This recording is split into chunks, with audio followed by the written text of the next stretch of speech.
The charges against Sean Diddy Combs explained. 2 years ago, rap musician and mogul Sean Diddy Combs threw a lavish 53rd birthday party at his $61 million mansion in Beverly Hills. A host of stars lined up to toast his career, with a guest list that included Jay-Z, Travis Scott, Mary J. Blige, Kehlani, Tinashe, Chris Brown, and Machine Gun Kelly. The party coincided with his 30th year in the music industry, 3 decades in which he formed his own entertainment empire and changed the sound of hip-hop, both as an artist and a producer for the likes of Mariah Carey, Jennifer Lopez, and the Notorious B.I.G. Fast forward to 2024, and his career is on the ropes, in a case filed in New York. The star has been accused of kidnapping, drugging, and coercing women into sexual activities, sometimes through the use of firearms and threats of violence. The same Los Angeles mansion that hosted his birthday party was raided by police in March. There, officers seized supplies that they say were intended for use in orgies known as freak-offs, including drugs and more than 1,000 bottles of baby oil. Mr. Combs has denied all the charges, entering a not guilty plea on Tuesday, September 17. The court case comes after a year in which the musician has faced lawsuits from a number of women. Here is how the allegations against Mr. Combs have stacked up.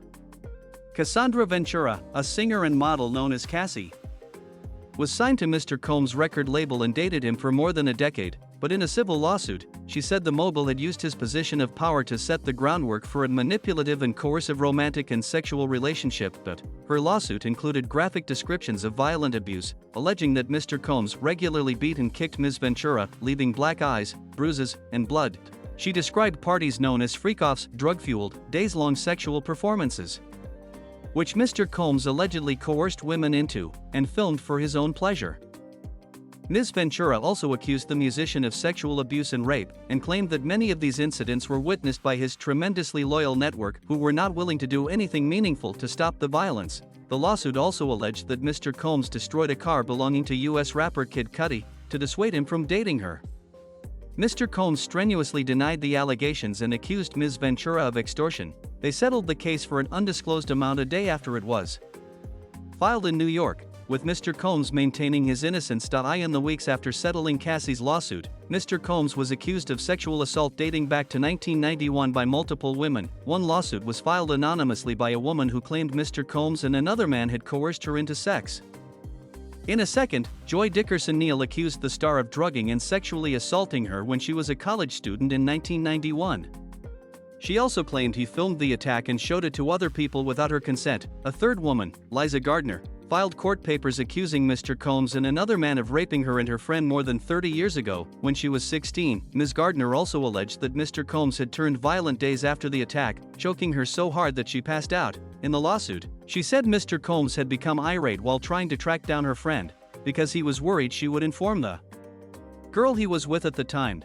The lawsuits all came shortly before the expiration of the New York Adult Survivors Act, which temporarily allowed people who said they had been sexually abused to file claims, even after the statute of limitations had expired. Mr. Combs denied all the allegations, and his spokesperson called the lawsuits a money grab. Another woman sued in December, claiming she was sex trafficked and gang raped by Mr. Combs, former Bad Boy Records president Harve Pierre, and another man in 2003, when she was 17. In court papers, the woman, known only as Jane Doe, alleged she was given copious amounts of drugs and alcohol before the attack and was left in so much pain that she could barely stand or remember how she got home. In response, Mr. Combs said he did not do any of the awful things being alleged, while Mr. Pierre said the disgusting allegations were false and a desperate attempt for financial gain. On December 6, Mr. Combs responded to the flurry of lawsuits with a statement on his Instagram page. "Enough is enough," he wrote. "For the last couple of weeks, I have sat silently and watched people try to assassinate my character, destroy my reputation and my legacy. Sickening allegations have been made against me by individuals looking for a quick payday. Let me be absolutely clear, I did not do any of the awful things being alleged. I will fight for my name, my family, and for the truth." Music producer Rodney Jones Jr., who produced 9 tracks on 2023's The Love album, sued Mr. Combs in February 2024, accusing the star of making unwanted sexual contact and forcing him to hire prostitutes and participate in sex acts with them. In court papers filed in New York, Mr. Jones also claimed that Mr. Combs tried to groom him into having sex with another man, telling him it was a normal practice in the music industry. Mr. Combs' lawyer, Sean Hawley, called Mr. Jones nothing more than a liar and described his claims as pure fiction that could be discredited by overwhelming, indisputable proof. CCTV footage emerged showing Mr. Combs assaulting Cassie Ventura in the hallway of a Los Angeles hotel in 2016. The pictures, broadcast by CNN, showed a man pushing Ms. Ventura to the floor and kicking her while she was on the ground. He later attempted to drag her by her shirt and throw an object at her. A day later, Mr. Combs apologized, saying, "I take full responsibility for my actions in that video. I was disgusted then when I did it. I'm disgusted now." Ms. Ventura later posted a statement highlighting the lifelong impact of domestic violence. "It broke me down to someone I never thought I would become," she wrote. Model and actress Crystal McKinney accused Mr. Combs of drugging her and forcing her to perform oral sex in the bathroom of a New York City recording studio in 2003.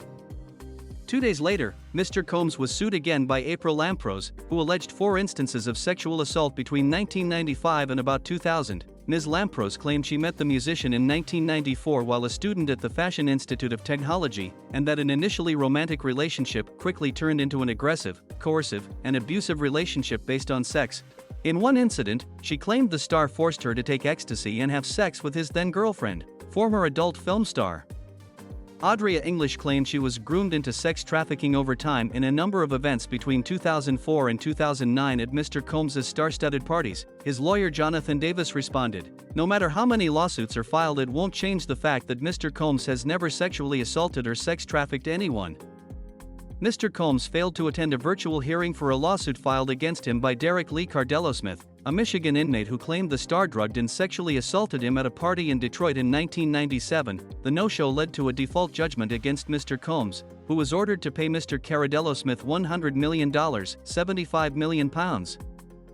Dawn Richard, a former singer in Mr. Combs' girl group Project Donati Kane, filed a suit against the star. The singer, who later joined Mr. Combs in the band Diddy Dirty Money, alleged that the musician sexually assaulted her on multiple occasions by touching her body, as well as verbally abusing and overworking her. The star was arrested in a Manhattan hotel room after a grand jury indictment. His lawyer said the star had cooperated with authorities and voluntarily relocated to New York in anticipation of the charges. "These are the acts of an innocent man with nothing to hide, and he looks forward to clearing his name in court," he added, in an appearance at the U.S. District Court in New York. Mr. Combs was charged with sex trafficking, racketeering, and transportation to engage in prostitution, in an indictment that was unsealed at the same time. Prosecutors alleged that he also engaged in kidnapping, forced labor, bribery, and other crimes. They described him as the head of a criminal enterprise that abused women, using threats of violence to force them into participating in drug-fueled orgies with male prostitutes. These freak-offs were elaborate and produced sex performances, and were highly organized parties, prosecutors said. Mr. Combs' associates allegedly booked hotel suites, recruited sex workers, and distributed drugs including cocaine, methamphetamine, and oxycodone to coerce partygoers into sex and keep them obedient. His staff allegedly arranged travel for the victims and organized the supply of intravenous fluids to help them recover from the parties, which sometimes lasted for days. Prosecutors also alleged that Mr. Combs taped the freak-offs and would use the footage to pressure his victims into silence. If convicted, the musician faces a sentence of 15 years up to life in prison. Mr. Combs' lawyer, Mark Agnifilo, declared his client's innocence and described the freak-offs as consensual.